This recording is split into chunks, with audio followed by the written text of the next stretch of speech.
3 days earlier, Cassie Reyes sat motionless on a hard plastic chair in room 47 at Chicago Memorial Hospital. Her hand clutched her mother's hand, the same hand that had cooked so many meals for her, that had wiped away her tears every time she fell, and now lay helpless on a white sheet, thin and ice-cold. Rosa Reyes had been in a coma for 2 days.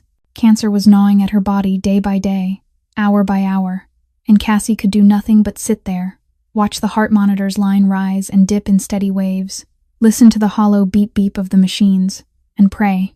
The sharp sting of disinfectant hit the back of her throat, a smell she'd come to know too well over these past months. The smell of hospitals, of waiting, of fear. The door opened, and Dr. Patterson walked in, his face carrying that gravity Cassie had learned to read after dozens of meetings. He pulled up a chair across from her, a thick file in his hands. He said there was good news and bad news. The good news was that the experimental treatment was working. The tumor had stopped growing and was even showing signs of shrinking. Cassie almost cried with relief, but then Dr.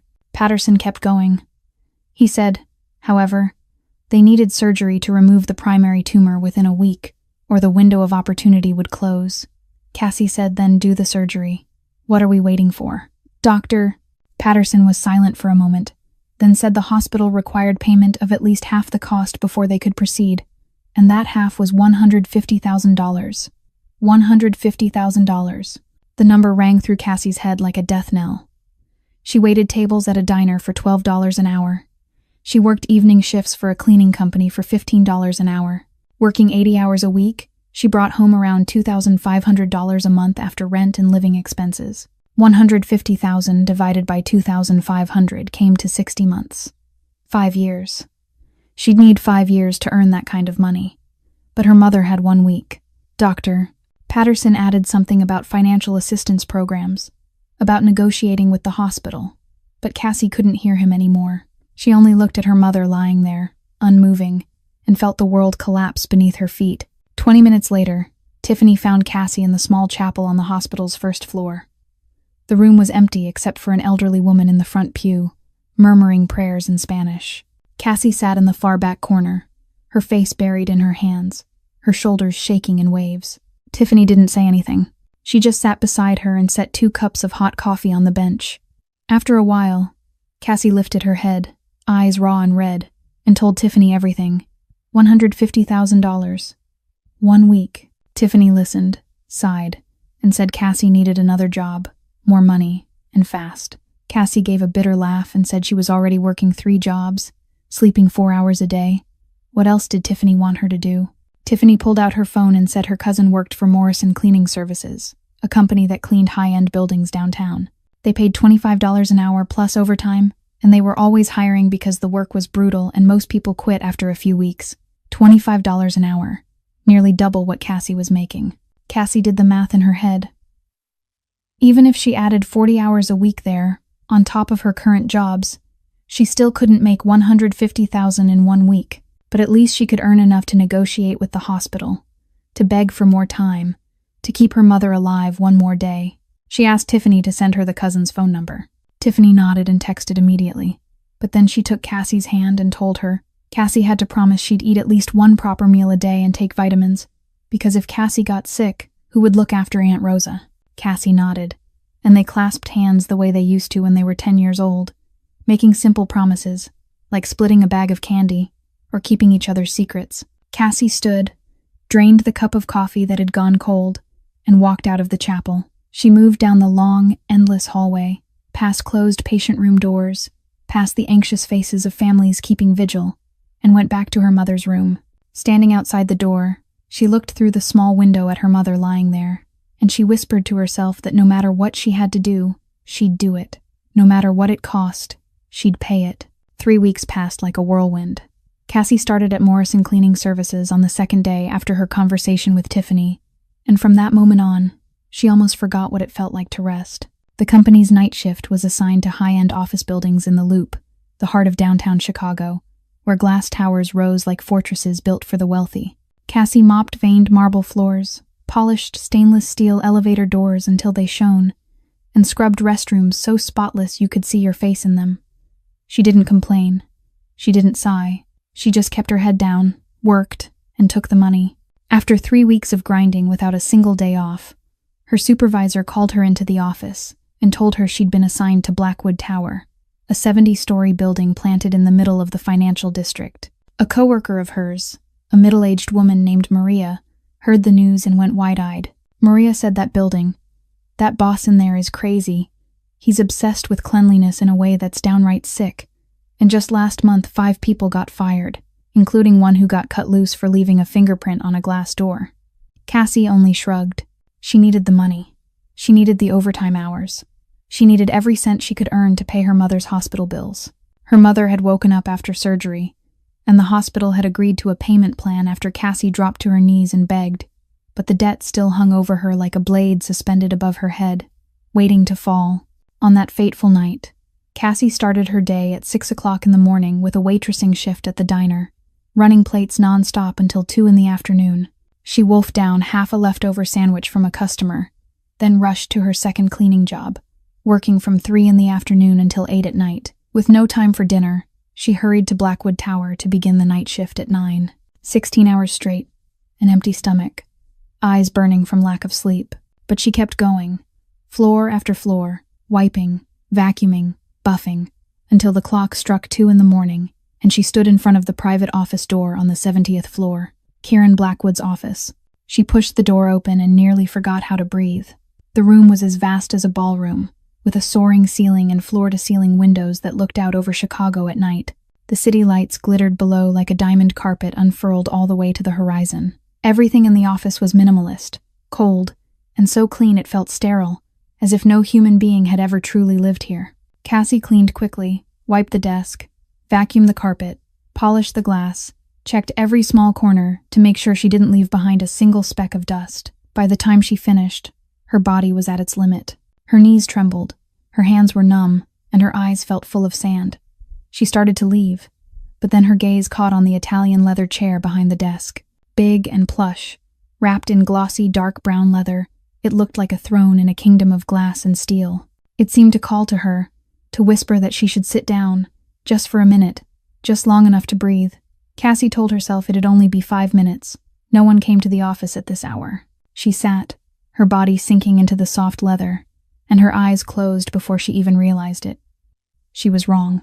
At 3:15 in the morning, the private elevator opened with a soft chime Cassie didn't hear. Kieran Blackwood stepped into his office in the dark.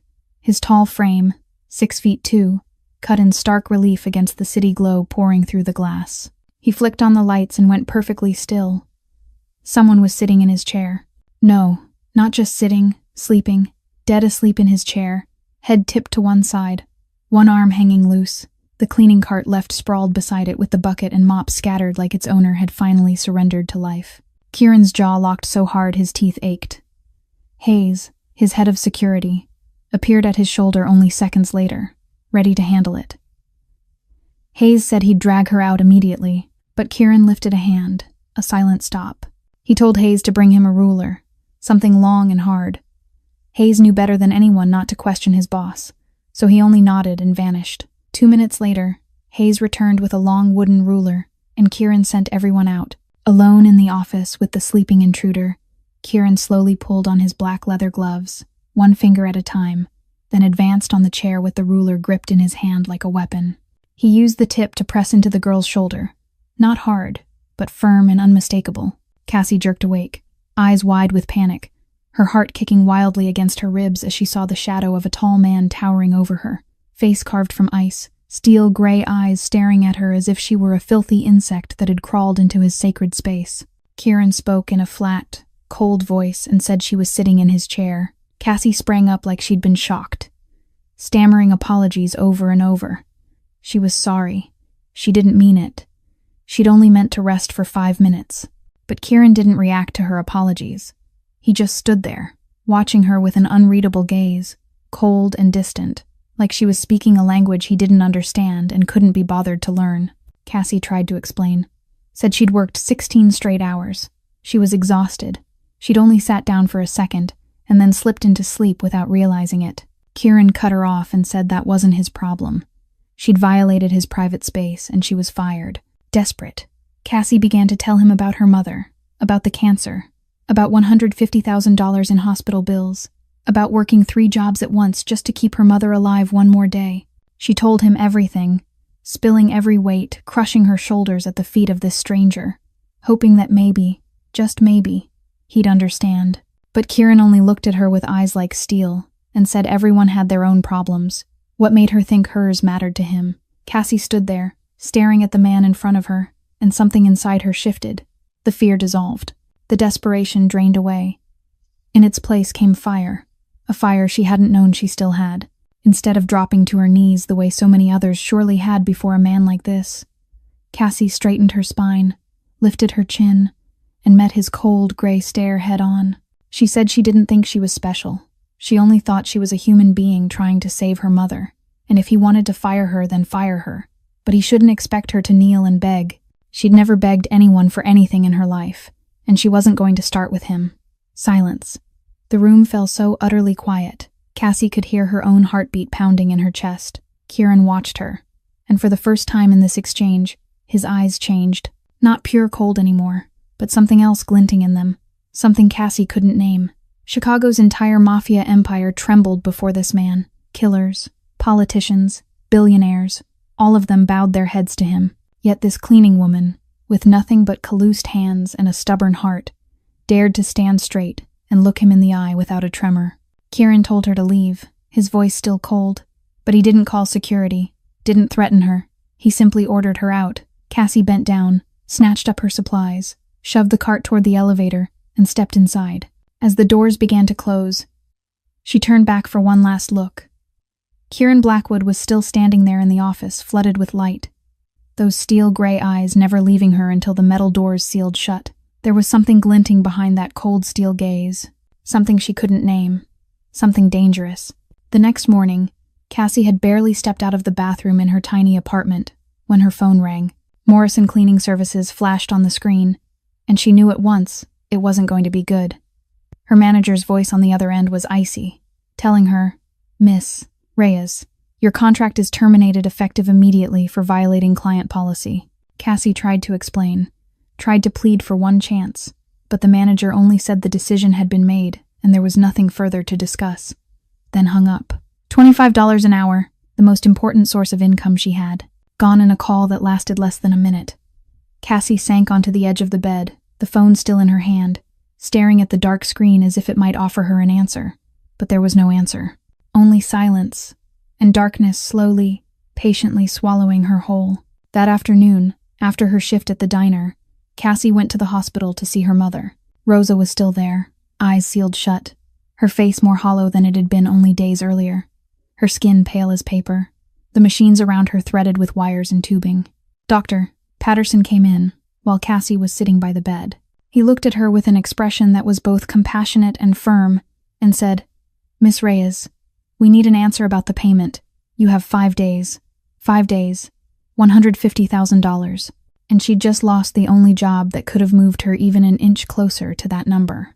Cassie nodded at the doctor, fighting to keep her voice steady, saying she understood, she'd find a way. When Dr. Patterson left, Cassie turned back to her mother. She took Rosa's thin hand in hers, felt the cold, dry skin beneath her fingers. Tears began to slide down her cheeks, and she didn't even bother to wipe them away. She whispered to her mother, telling her, "I'm sorry, Mama. I tried as hard as I could, but I don't know what to do anymore."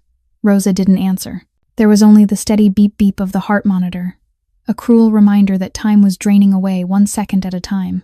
Cassie stepped out into the hospital corridor, found a plastic chair tucked into a shadowed corner, and collapsed into it. Her head fell into her hands, her shoulders shaking in uneven waves. For the first time in all of her 27 years, Cassie Reyes felt like quitting. She'd fought her whole life, from being a kid raised by a single mother in a poor neighborhood, to working every kind of job just to keep herself afloat through college. She'd never gone down. But now, sitting in a cold hospital hallway with $150,000 pressing on her shoulders and no way out in sight, she didn't know if she could keep going. Her phone buzzed in her pocket. She didn't look. It buzzed a second time. A third. A fourth. Cassie reached to decline it, figuring it was a telemarketer or a debt collector, and she didn't have the strength to deal with anything right now. But the phone kept buzzing.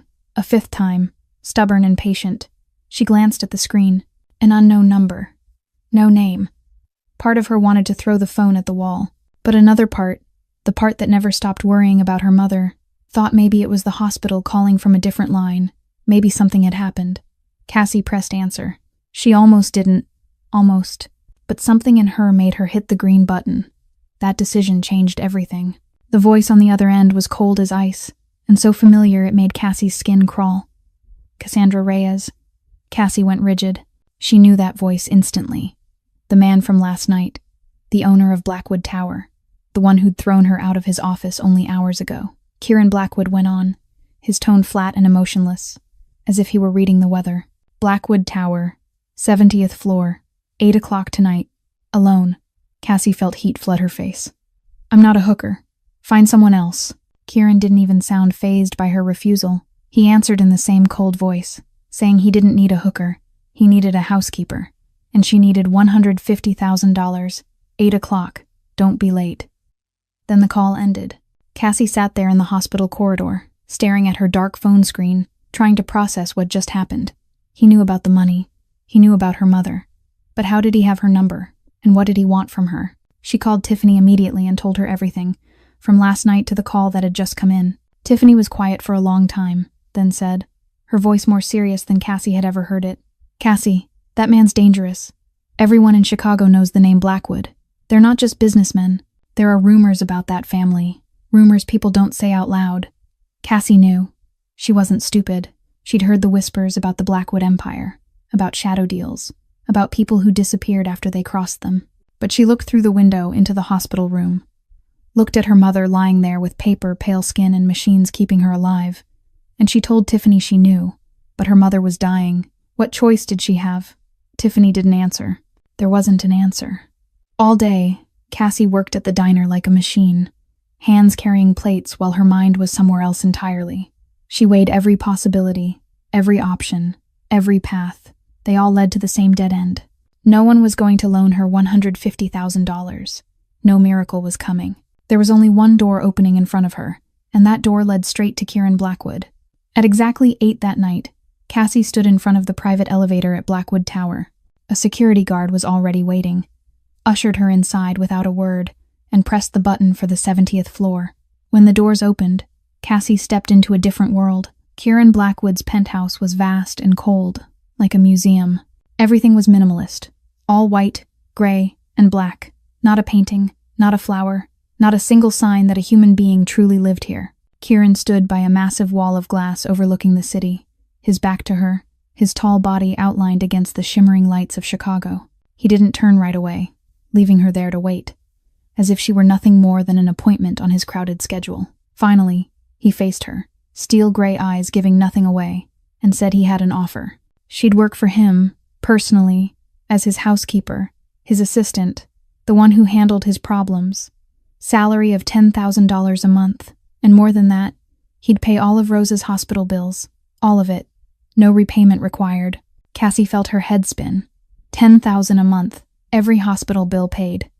It was an offer she couldn't refuse, and that was exactly why she knew something had to be wrong.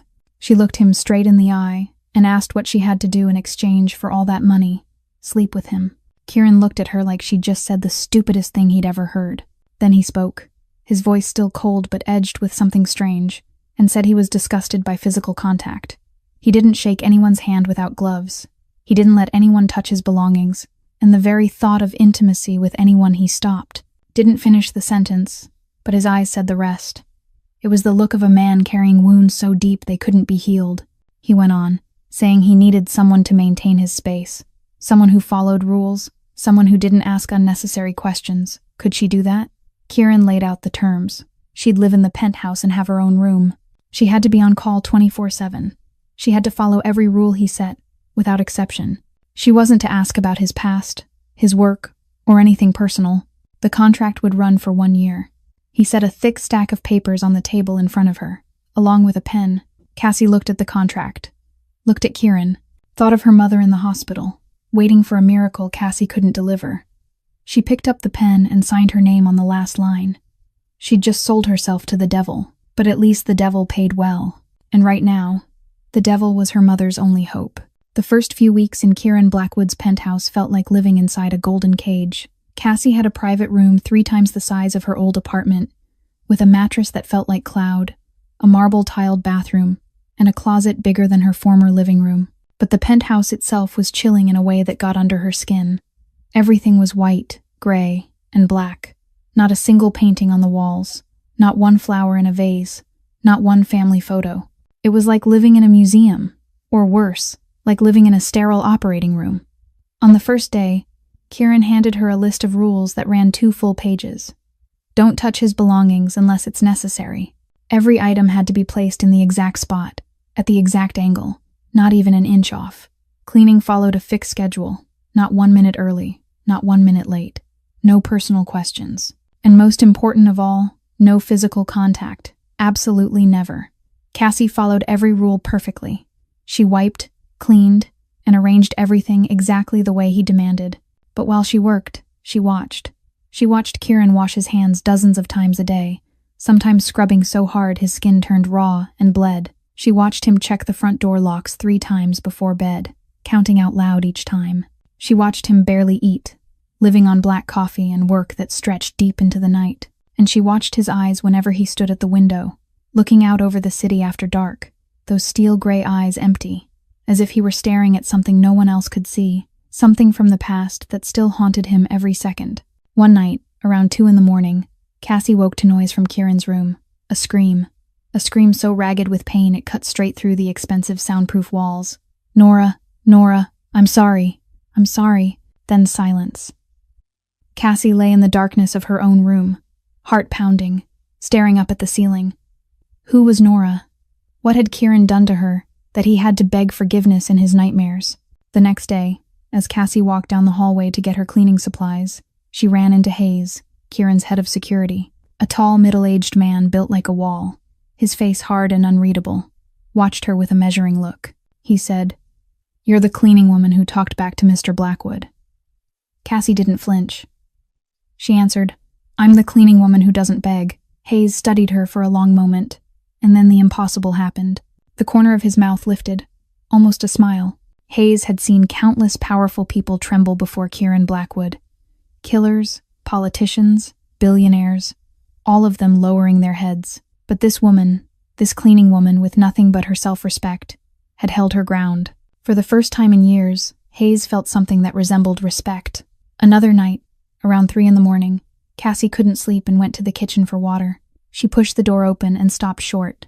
Kieran was sitting there in the dark, on the chair beside the dining table. He wasn't wearing gloves, and in the faint light spilling in from the windows, Cassie could see red scratches along his hands, self-inflicted wounds. He'd just woken from a nightmare, his body still trembling. Cassie didn't ask. She didn't say a word. She only moved quietly into the kitchen, brewed a cup of hot tea, then set it down on the table about 3 feet away, not handing it to him directly because she knew he couldn't stand contact. Then she sat in the chair across from him. Silence stretched on. At last, Kieran spoke, his voice rough, asking why she didn't ask. Cassie asked back. "Ask what?" Kieran said. "About the nightmares, about Nora, about why he was sitting here at 3 a.m. with blood on his hands." Cassie looked at him and answered evenly that he'd tell her when he was ready. Or he wouldn't tell her at all. That was his right, and she was only here because of the tea. Silence again. Kieran said, in a tone that carried something almost like surprise, that everyone asked. Everyone wanted something. Cassie shrugged and said she'd already gotten what she wanted. Her mother's surgery was scheduled for next week, and the rest wasn't her business. Kieran looked at her, and for the first time since she'd met him, those steel-gray eyes weren't entirely cold. He said she was strange. Cassie shot back that he was rude. Everybody had flaws. And then the impossible happened again, for the second time that day. Kieran Blackwood almost smiled. Just the faintest lift at one corner of his mouth, only a flicker, but it was there. That night, for the first time in years, Kieran Blackwood slept without a nightmare, and Cassie began to realize the monster everyone feared might only be a man who'd never been allowed to heal. 2 months had passed since Cassie stepped into Kieran Blackwood's world. Kieran had kept his word, paying every cent of Rose's hospital bills without saying a single thing about it. The surgery went smoothly, and Dr. Patterson called with the news that it had been a success. The tumor had been completely removed, and Rosa would recover. Cassie stood in a private VIP hospital room she hadn't even known existed, watching her mother lie there with more color in her cheeks than she'd had in months. And she cried. For the first time in so long, they were tears of happiness. The nurse on duty told her a man had arranged to transfer Rosa into the VIP room and had fresh flowers delivered every day, but he'd requested his identity not be disclosed. Cassie didn't need to ask. She knew exactly who it was. Something subtle began to shift between her and Kieran. They still kept their distance, still obeyed the unspoken rules, but now they talked. Not only about work or cleaning schedules, but about other things. Short conversations in the kitchen late at night when neither of them could sleep. Kieran asked about her mother, about her childhood on the South Side, about the dreams she'd once had before life grew too harsh to hold them. And Cassie realized something strange. Kieran Blackwood, the most powerful mafia boss in Chicago, didn't know how to talk to people like a normal man. He asked awkward questions, hesitated mid-sentence, like a child learning to communicate for the first time. Like in all his 36 years, no one had ever sat down and truly talked with him. Then that night came. The night everything changed. Cassie woke to a terrible crash from Kieran's room. She ran to the door, pushed it open, and saw him sitting on the floor amid the shattered glass of a large mirror, his hands covered in blood, his eyes fixed on nothing with a kind of panic she'd never seen in him before. This time, Cassie didn't keep her distance. She stepped carefully through the glass, sat down on the floor beside him, close enough that he'd know she was there, but without touching him. And then Kieran began to speak, his voice trembling, breaking apart, as if these words had been locked inside his chest for 28 years and were only now finding a way out. He said he was 8, and Nora was 5, his little sister, a girl with 2 bouncing braids who followed him everywhere like a shadow.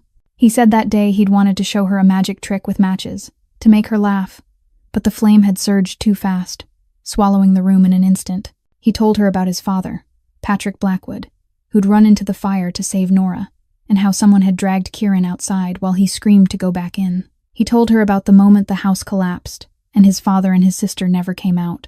Kieran's voice tightened. He said he stood there and watched them burn. He heard Nora screaming his name, Kieran, Kieran, and he couldn't do anything. He only stood there. Cassie sat in silence and let him talk. Didn't interrupt, didn't judge. Kieran went on, telling her about his mother, Margaret Blackwood, who hadn't been home when the fire happened. When she arrived, the house was nothing but ash. She looked at Kieran, an 8-year-old boy sobbing with soot smeared across his face, and she told him he'd killed them. He was a murderer. She wished he'd died in there instead of them. Then she left, went into a psychiatric hospital, and never came back. Kieran was raised by his uncle, taught the family empire, and became the mafia boss at 25. Cold, controlled, trusting no one, because every time he trusted someone, every time he loved someone, he lost them. He looked at Cassie with eyes full of pain and said he was a monster. Cassie didn't cry. She didn't pity him. She didn't recoil. She only met his gaze and said he'd been 8 years old, just a child. It had been an accident, not a crime. Kieran shook his head, insisting he'd killed them. Cassie said the fire killed them. The accident killed them, not him. Kieran said he was a monster, and Cassie told him monsters didn't have nightmares about the people they'd killed. Monsters didn't punish themselves for 28 years. Monsters didn't bleed. Then she did something no one had dared to do in all those years. She took Kieran's bloodied hand in hers, without asking, without hesitation. Kieran flinched, his body going rigid, but he didn't pull away. For the first time in 28 years, someone touched him, and he didn't feel like throwing up. He didn't feel like screaming. He didn't feel contaminated. They sat there in the dark, surrounded by broken glass, hand in hand, saying nothing. For the first time, someone had touched his scars and didn't run, and Kieran Blackwood, a man who controlled everything, felt something he'd thought had died a long time ago, for the first time in 28 years. Hope. 3 months after Cassie stepped into Kieran's penthouse, her life had changed in ways she never could have imagined. Her mother was recovering well, and between her and Kieran, something had taken shape that she didn't dare name. But peace never lasted in Kieran Blackwood's world. One afternoon, while Cassie was wiping down the living room, the elevator doors slid open without warning, and a man walked in as if he'd been expected. He was a few years younger than Kieran, around 32, with sleek black hair, a face so handsome it looked like it belonged on a magazine cover, and a charming smile that could have made almost any woman soften. But Cassie knew the moment she saw him that something was wrong. Behind that easy smile, his eyes were ice cold and calculating. He looked her up and down, then smiled and said that so she was the famous cleaning woman, the one who'd made his brother forget how to be his brother. Cassie didn't answer. She simply kept working. He introduced himself as Connor Blackwood, Kieran's younger brother. That evening, when Kieran left for a meeting, Connor stayed behind in the penthouse and approached Cassie in the kitchen. He leaned against the counter, that smile still in place, and said that if she ever got tired of the Ice King upstairs, he was a whole lot warmer. Cassie looked at him with a flat, unreadable gaze and said she wasn't interested. Connor laughed and said everyone was interested, they just didn't admit it. Cassie replied that then she must be no one, excuse her, and started to move past him. But Connor stepped into her path and herded her into a corner. The smile slid off his mouth, replaced by something sharp and frightening, no less cold than Kieran at his worst. He told her he'd give her one truth about his brother. Kieran destroyed everything he touched, their father, their little sister, their mother, and he was cursed, and anyone who came too close got burned, in every sense of the word. Cassie held Connor's stare and asked if that was a threat. Connor smiled again, a smile that never reached his eyes, and said it was a warning. But if she was stupid enough not to listen, then yes, it was a threat. Then he left, and Cassie stood alone in the kitchen with her heart pounding hard enough to shake her breath loose. She understood, with a clarity that chilled her, that Connor didn't only hate Kieran. He wanted what Kieran had: power, money, and empire. And somehow, Cassie had become a piece on his board. A few days later, another woman appeared at the penthouse. She was breathtaking, with golden blonde hair, ocean blue eyes, and a blood-red dress clinging to a flawless body. She walked in like she owned the place, like Cassie was nothing more than an ant beneath her heel. She asked, in a haughty voice, where her fiancé was. Cassie stood there feeling like someone had thrown a bucket of ice water in her face. Fiancé. The woman introduced herself as Vanessa Sterling, and Cassie recognized the name instantly. The Sterling family was one of the most powerful mafia families in the Northeast, longtime allies of the Blackwoods. Vanessa explained, with a thin sort of contempt, that the wedding between her and Kieran had been arranged 5 years earlier, a contract between two families, not love, but business. Right then, Kieran stepped out of his office. Before he could say anything, Vanessa surged forward and kissed him in front of Cassie. Cassie stood frozen, as if someone had driven a fist straight into her chest, pain blooming so hard she couldn't draw a full breath. Then the unexpected happened. Kieran went still for a single beat, then shoved Vanessa away with open disgust on his face. He bit out that she was not to touch him. Vanessa stared, shocked, and asked why, because before this, he'd never minded when she did that. Kieran answered coldly that everything had changed, and the engagement was off. Vanessa's gaze flicked from Kieran to Cassie, and understanding flashed in those blue eyes. She screamed that Cassie was Kieran really breaking their alliance for a cleaning woman. Kieran didn't answer, and Cassie, even knowing he'd pushed Vanessa away, still felt betrayed. Not because of the kiss, because he'd never told her about this arranged marriage. For 3 months, the late-night conversations, the moments he'd opened himself to her, and he'd never once thought to mention he had a fiancé. Cassie told Kieran she needed to go see her mother, then stepped into the elevator without looking back. She needed time. She needed to think. She needed to get out of this place, even if only for a little while. Vanessa watched Cassie leave with a satisfied smile curving her mouth. She pulled out her phone and made a call, saying, "Connor, it's Vanessa," and she thought they shared a common interest. The next day, Cassie was sitting in her old apartment, the one Rosa had moved back into after she'd fully recovered. Her mother sat on the sofa reading a book, color back in her cheeks, her smile back where it belonged. Seeing her like this, healthy and whole, Cassie knew she'd made the right choice when she'd signed a contract with the devil. But now her heart was breaking because of that very devil. The doorbell rang, and Cassie went to answer it. She froze when she saw Kieran Blackwood standing in the doorway of her small South Side apartment, his black 3-piece suit looking almost unreal against the worn hallway with its peeling paint. For the first time in his life, the most powerful mafia boss in Chicago had left his tower for someone.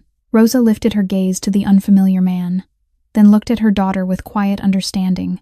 She said she'd go to the bedroom, then rose and closed the bedroom door behind her. Kieran stepped inside, standing in the tiny living room, and somehow making it feel even smaller. He said the wedding with Vanessa was a business arrangement, not feelings, set up long before he'd ever met Cassie. He said he should have told her. He just hadn't thought it mattered. Cassie gave a bitter laugh and said it mattered because he'd hidden it. Then she went on, her voice edged with hurt, saying she was only his housekeeper, wasn't she? And he didn't owe her any explanation about his fiancé. Kieran's voice tightened as he said she wasn't his fiancé. He'd already called off the engagement. Cassie shot back, called it off for how long? Until the next business deal came along. Kieran looked at her with something like pain and said she didn't understand. Cassie snapped, telling him, then make her understand. Because from where she stood, she was just a contract, a convenience, someone who cleaned his penthouse and listened to his nightmares until he got tired of her. Kieran stood there, steel-gray eyes flaring with something she'd never seen in him before. He said, his voice shaking, that she was the only person who'd ever truly seen him, seen the real him, not the boss, not the monster, not the name Blackwood, just him, and she hadn't run. Did she have any idea what that meant? Did she have any idea how terrifying that was? Cassie opened her mouth to say she was only, but she didn't get the words out. Kieran cut her off with a kiss. Not gentle, not romantic, desperate, aching, hungry with want. For the first time in his 36 years, Kieran Blackwood reached for another person on purpose. Not because he had to, not because it was a transaction, because he wanted to. His mouth was hot on hers, his hand trembling as it cupped her cheek, and Cassie could feel the fear braided into the kiss, the fear of being refused, the fear of being abandoned, the fear he'd carried for 28 years. When they pulled apart, they were both shaking.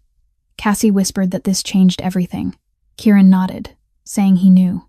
Cassie said they couldn't go back to the way things were. Kieran looked at her with naked sincerity and said he didn't want to go back. Silence held between them. But it wasn't uncomfortable. It was the silence of two people standing at the edge of something new and frightening. Kieran spoke again, his voice as light as breath, asking her to stay. Not as his housekeeper, not as a contract, just stay. She should have said no. She should have turned away. But when she looked into those steel-gray eyes, she saw something she'd never seen there before. Fear. Kieran Blackwood, the man who controlled everything, was afraid of losing her. And dear God, she couldn't turn away from that. 1 month after that first kiss, everything between Cassie and Kieran had changed. They weren't hiding what they felt anymore, at least not from each other. Kieran changed in ways so subtle only Cassie would have noticed. He washed his hands less than before, and he didn't scrub until he bled anymore. He slept more, sometimes even making it through the night without nightmares, if Cassie sat beside him. He still wore gloves when he went out, still hated being touched by other people. But Cassie was the exception. She was the only person who could touch him without gloves, the only person who could take his hand without making him flinch. Their relationship wasn't perfect. They still argued. There were still distances between them neither of them knew how to cross. Kieran was still closed off, still struggled to put his feelings into words. Cassie was still stubborn, still refusing help when it felt like pity. But they were trying, day by day, and that mattered more than anything. Then that morning came. Cassie woke to her phone vibrating nonstop on the nightstand. She reached for it and saw dozens of missed calls and messages from Tiffany. Beside her, Kieran's phone was buzzing too, relentless. Hayes called Kieran, his voice tight on the other end, saying, "Sir, you need to see this right now." Kieran turned on the television in the bedroom, and they both went still in front of the screen. Their faces were everywhere, on every news channel. A photo taken without permission, the two of them holding each other on the penthouse balcony, the city lights glittering behind them. The headline scrolling across the screen hit Cassie like a slap. Chicago's most dangerous mafia boss and his cleaning woman. Love story or filthy deal. The article dug up everything about Cassie. A picture of her in her worn cleaning uniform. Details about her mother's cancer, the crushing hospital debt, the fact that she'd worked 3 jobs at once. Poisonous comments flooded social media. Gold digger, high-end escort, from scrubbing floors to a billionaire's bed. And the article's conclusion drove into her like a knife. She sold herself to pay off her debt. Cassie's phone rang. Her mother, Rosa said, her voice shaking. "Honey, someone's pounding on our door. There are so many reporters outside, and the neighbors are looking at me like I'm a criminal." Cassie felt blood rush straight to her head. They weren't only attacking her, they were attacking her mother, a woman who'd only just survived and who had nothing to do with any of this. Kieran exploded.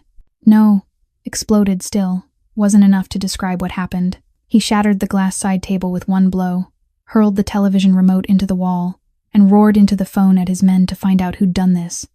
Find out right now. Then he turned on Cassie, his eyes on fire, and said he'd destroy them. Every last one. He'd burn down everything they had. Cassie looked at him and felt a chill crawl up her spine. Not because she thought he'd hurt her, because the eyes staring back at her weren't Kieran's anymore. They were the eyes of the monster he'd always believed he was. The eyes of the man he'd become if she didn't stop him. Cassie shouted at him to stop. To stop right now. Kieran turned, his gaze still blazing with fury. Cassie told him not to become the monster they said he was. Not to do this for her. Kieran ground out that they'd hurt her, dragged her name through the mud, harassed her mother. Cassie shot back that if he destroyed them, he'd prove them right. He'd prove everyone had been right about him all along. Kieran looked at her with heartbreak written across his face and said, his voice splintering, that she didn't understand. He was a monster. He'd always been one. This was what monsters did. They burned everything they touched. And in that moment, Cassie saw it more clearly than she ever had. The real enemy wasn't Connor. It wasn't Vanessa. It wasn't the media.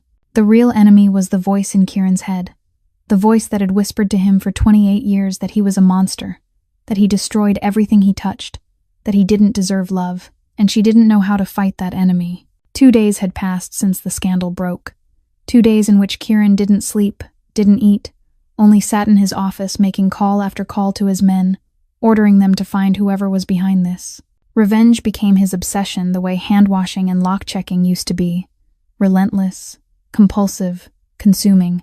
Cassie watched him through the frame of his office door, saw the bloodshot eyes from sleeplessness, the rough stubble he hadn't shaved, the way he was dismantling himself hour by hour, and she faced a truth that hurt like bone. She couldn't save someone who didn't want to be saved, and she couldn't let her mother get pulled into this war. Rosa had already endured too much. She deserved peace, not reporters swarming her every time she stepped outside. Cassie made her decision. She stood in her room and packed her things into a small suitcase. There wasn't much to take. She'd come here with nothing but a few changes of clothes and a heart that was now in pieces. Footsteps sounded behind her, and Cassie didn't need to turn to know who it was. Kieran stood in the doorway, looking at the suitcase, and asked what she was doing. Cassie didn't turn around. She kept folding clothes and answered that she was leaving. Kieran said no. One word, cold and final, like every other order he'd ever given. Cassie turned to face him, her brown eyes steady. She told him this wasn't a question. She wasn't asking permission. Kieran stepped into the room, and there was a thread of panic in his voice he tried to bury. He'd fix this. He'd make them pay. Cassie cut him off and said that was exactly why she had to go. She stopped, looked into those steel gray eyes that were starting to fracture, and spoke the words she needed to say before she walked out. She told him she loved him. She loved the man who made tea at 3 in the morning and didn't know how to smile. She loved the man who'd paid her mother's hospital bills and pretended it was nothing. She loved the man who'd punished himself for 28 years over a mistake he'd made when he was only 8 years old. But she couldn't stand there and watch him destroy himself. She couldn't watch him become the monster his mother had named him. And she couldn't let her mother be dragged into a battle she'd never signed up for. Kieran stood there in silence. Cassie waited. She waited for him to say something.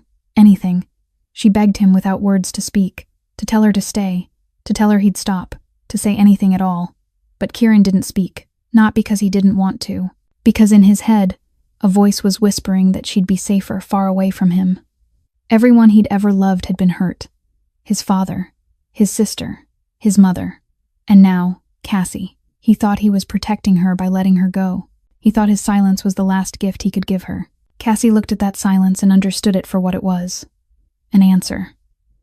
She pulled the suitcase out of the room, walked past him, and set the penthouse key on the table near the elevator. She stepped inside, then turned back for one last look. Kieran stood there, his face carved into stone. Not a flicker of expression, but his eyes. Those steel gray eyes were dying by the second. The elevator doors began to close. Cassie held his gaze until the steel slid shut, cutting the man she loved out of her sight. The doors sealed. And Kieran Blackwood, the man who controlled everything, stood frozen as the only person who'd ever truly seen him vanished from his life. He let her go. It was the most selfless thing he'd ever done. It was also the biggest mistake of his life. 3 weeks had passed since the day Cassie stepped out of that elevator and out of Kieran Blackwood's life. 3 weeks of trying to live normally, caring for her mother, looking for new work, pretending her heart didn't split open every night. News of Kieran reached her through Tiffany, who had sources in Chicago's Mafia circles. Kieran was falling apart. He wasn't eating. He wasn't sleeping.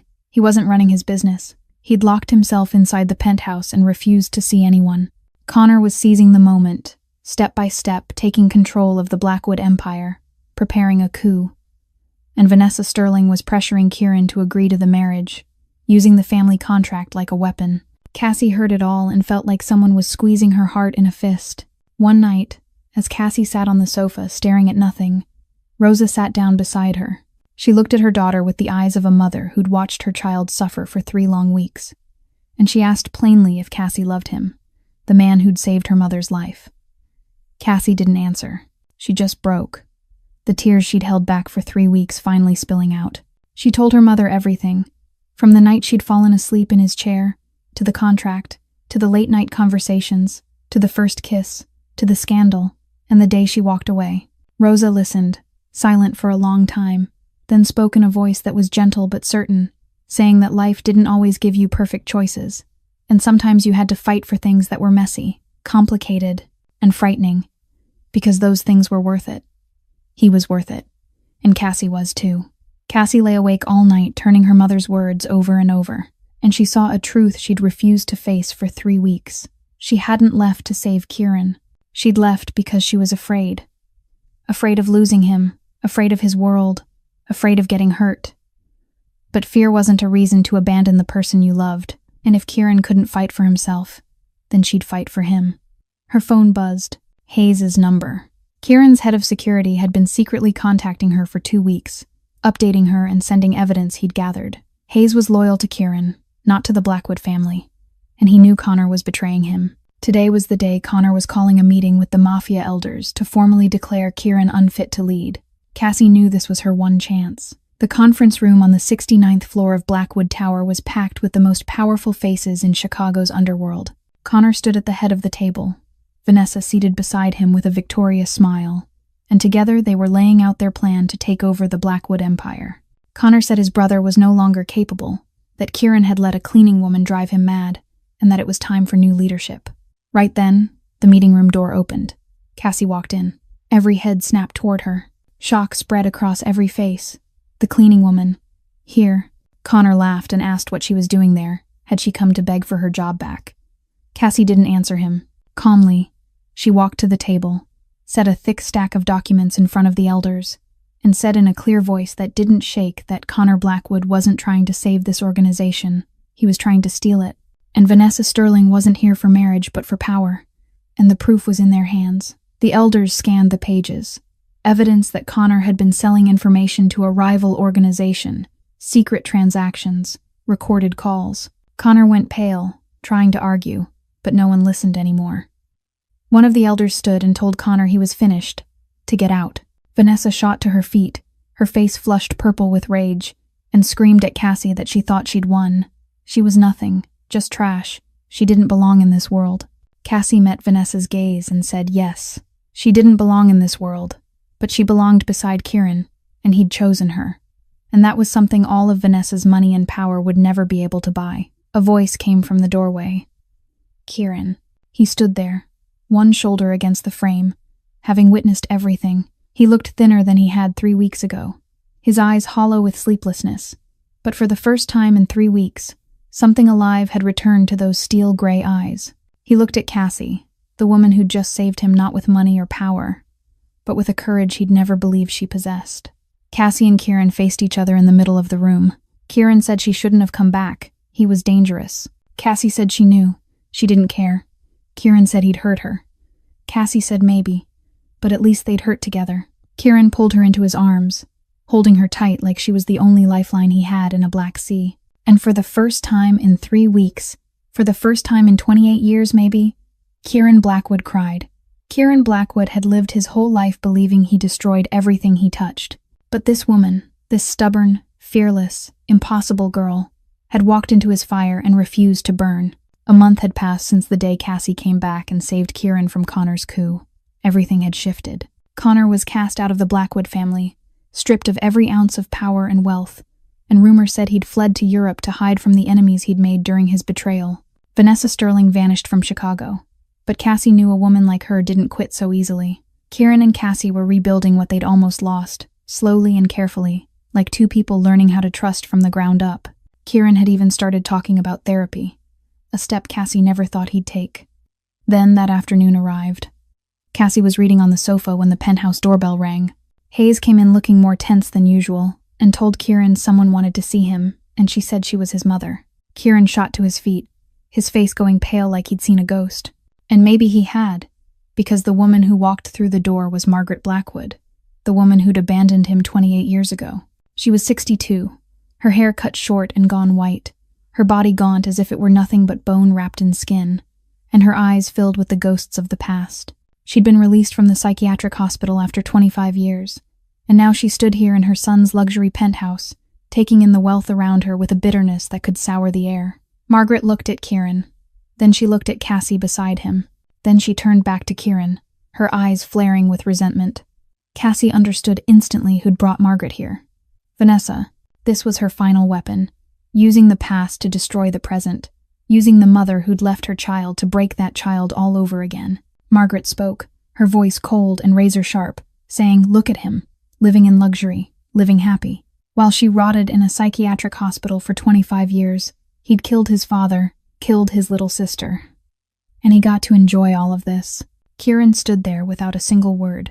The most powerful mafia boss in Chicago, the man who made the whole underworld tremble, was trembling now like an 8-year-old boy in front of his mother. 28 years had passed, but he was still that child standing before the ash of his home, hearing his mother call him a murderer. Margaret turned on Cassie with open contempt and asked who she was. What kind of stupid woman loved a killer? Cassie stepped forward, placing herself between Kieran and Margaret. She didn't shout. She didn't cry. Her voice was calm and sure as steel. She said she was the woman who loved Margaret's son, the son Margaret had abandoned. She said she understood Margaret's pain. She'd almost lost her own mother to cancer. She knew what it felt like to watch someone you loved suffer. But Kieran had been 8 years old when it happened, only a child, and instead of helping him heal, Margaret had called him a murderer, had looked at her own son with hatred, then left him alone to carry that guilt for 28 years. Margaret had lost her husband and her daughter in that fire, but so had Kieran. He lost his father. He lost his sister. And then he lost her, the only parent he had left. Margaret stood there as if she'd been struck across the face. And then tears began to slide down her cheeks. For the first time in 25 years, she looked at Kieran, truly looked at him, and for the first time, she didn't see a murderer. She saw a man who'd carried the scar she'd carved into him for his entire life. She said, her voice breaking, that she'd been drowning. Grief had swallowed her whole. She couldn't look at him without seeing them, without blaming him. She knew it was wrong. She knew she'd failed him. She just didn't know any other way to survive. Kieran looked at his mother, the woman who'd haunted him for 28 years, and at last he spoke. His voice shook, but he spoke anyway, saying he'd waited 28 years for her to come back. 28 years thinking maybe one day she'd forgive him, maybe one day she'd look at him and see her son instead of a monster.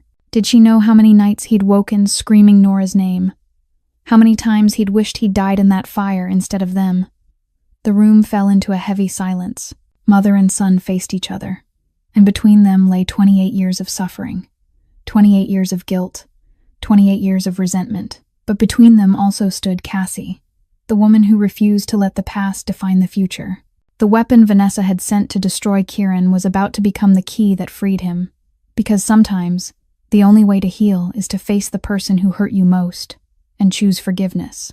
Cassie watched mother and son facing each other, felt the weight of 28 years of suffering hanging in the air, and she knew this was a conversation they needed to have, just the two of them. She said softly that she'd be in the kitchen, and they could take their time. Then she stepped out and closed the door behind her, leaving Kieran and Margaret alone in the vast living room. Margaret lowered herself onto the sofa, her legs trembling so badly they could barely hold her, her hands clasped together as if it were the only thing keeping her from coming apart. Kieran walked to the wall of glass and stood there with his back to his mother, staring down at Chicago spread out below, his posture the same as the first time he'd met Cassie in that office on the 70th floor. Margaret spoke first, her voice rough and full of pain, saying she didn't expect him to forgive her. She didn't deserve it. She was his mother, and she'd abandoned him when he needed her most. Every day in the psychiatric hospital, she thought of him, wondered what kind of man he'd become, hated herself for not being there to see it. But she'd been broken, Kieran. The fire had taken everything from her. Her husband, her little girl. And when she looked at him, she didn't see her son. She only saw flames. She only saw Nora's empty room. She only saw everything she'd lost. Kieran turned, those steel gray eyes filled with emotions he'd buried for 28 years. He said he'd lived for 28 years believing he was a monster because she'd told him he was. He'd built all of this. He swept a hand around the luxury penthouse because he thought if he was powerful enough, rich enough, in control enough, maybe he could outrun what he'd done. Maybe he could prove he wasn't only the child who'd killed his own family. But he never could. Because every time he closed his eyes, he heard her voice. "You killed them. You're a murderer." Margaret broke into sobs, saying she was sorry. She was so sorry. She hadn't meant it. She'd been out of her mind with grief. But that wasn't an excuse. There was no excuse for what she'd done to him. Silence stretched between them, heavy and aching. But something in the air was shifting too. Kieran said, his voice low and shaking, that he didn't know if he could forgive her. Margaret nodded and said she understood. Kieran went on, saying that he wanted to try, not for her, but for himself, because he was tired of carrying this. Margaret sobbed and said that was more than she deserved. She opened her handbag and pulled out an old photo album, the corners frayed and worn, the only thing she'd kept through 25 years in the hospital. She opened it, and pictures of a happy family appeared. Patrick with a wide smile, Margaret young and full of life, Kieran at 8, with bright eyes, and Nora at 5 with 2 braids and an angel's grin. All of them laughing, all of them happy, not knowing tragedy was waiting. Margaret pointed to Nora's picture and said the little girl's laugh sounded like bells, clear and joyful, and she adored Kieran. He was her hero. Kieran stared at the photo, his voice catching, and said he'd forgotten. He'd tried to remember, but he'd forgotten what her laugh sounded like. Margaret took her son's hand and said, "Then let her remind him. Let her tell him about Nora, about his father, about who they'd been before the fire." When Cassie returned to the living room a while later, she found them sitting side by side on the sofa, the photo album open between them, both of them crying. But they weren't tears of resentment anymore. Kieran lifted his gaze to Cassie, and those steel gray eyes were warmer than she'd ever seen them, more alive than ever, for the first time with no ghosts of the past hiding behind them. He gave her 2 words without speaking them. "Thank you." Forgiveness didn't erase the past. It couldn't undo the harm or bring the dead back, but it opened a door leading to a different future. And for the first time in 28 years, Kieran Blackwood stepped through it. 1 year after the night Cassie fell asleep in Kieran Blackwood's chair, the 2 of them walked into the office on the 70th floor, the place where everything began. The room looked the same, spotless, precise, floor-to-ceiling glass framing Chicago's lights like a living constellation. But something had changed. On Kieran's desk, where there'd once been only cold emptiness, there was a photograph now. A picture of them laughing. Kieran's arms wrapped around Cassie from behind, both of them looking straight into the camera with a happiness they couldn't hide. Real. Not perfect, but beautiful. Cassie glanced around and said he'd kept that chair. Kieran nodded and said of course. That was where he'd found her, where everything changed. Cassie smiled and said it was also where he'd woken her up with a ruler and threatened to have her arrested. Kieran laughed. A real laugh. Not forced, not controlled. The kind of laugh she'd never believed she'd see on that hard face a year ago. Rosa was completely healthy now, living in the apartment Kieran had given her, spending her days planting flowers on the balcony and cooking meals that Cassie and Kieran stopped by to enjoy every weekend. Kieran was in therapy, and when Cassie asked how it was going, he frowned and said it was awful, uncomfortable. He hated every second of it. Cassie asked if he was going to quit. Kieran shook his head and said he'd go back next week. Margaret and Kieran were rebuilding their mother and son relationship, meeting once a month, calling once a week, slow but steady, because 28 years of grief couldn't be healed overnight, but they were trying, and that was what mattered most. Connor had been exiled from the family, and word was he was somewhere in Europe, living off the last scraps of money he had left, and Vanessa had vanished completely. No one knew where she was, and no one cared. Kieran pulled Cassie down into the Italian leather chair with him, the chair that had witnessed the beginning of everything. He said that a year ago, she'd fallen asleep in that chair, desperate, exhausted, alone. Cassie laughed and said, "And then you woke me up with a stick." Kieran corrected her, saying it was a ruler. And look at where they were now. She was here because she wanted to be, not because of a contract, not because of money. Cassie asked, "So what now?" Kieran said, "Then make a wish." Cassie closed her eyes and thought of everything that had happened over the past year. Her mother surviving, Kieran healing, Margaret coming back, a love built out of wreckage. She opened her eyes and said she wished for more moments like this. More growing up, more healing, more love, more days where they kept learning how to live together even when life was messy, difficult, and frightening.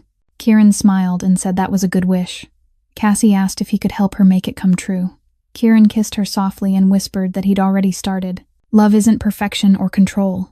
Love is choosing to grow together, even when everything's messy and hard. Love is finding someone who makes you want to heal. Not because they fix you, but because they make you believe you deserve healing. And sometimes, just sometimes, the worst day of your life leads you to the best thing that ever happened to you. This story reminds us that no one is perfect. Everyone carries scars and wounds, but what matters is how we choose to face them. We can let the past define us, or we can choose to step through pain and search for healing. True love isn't finding a perfect person. It's finding someone willing to grow with you through the hard parts.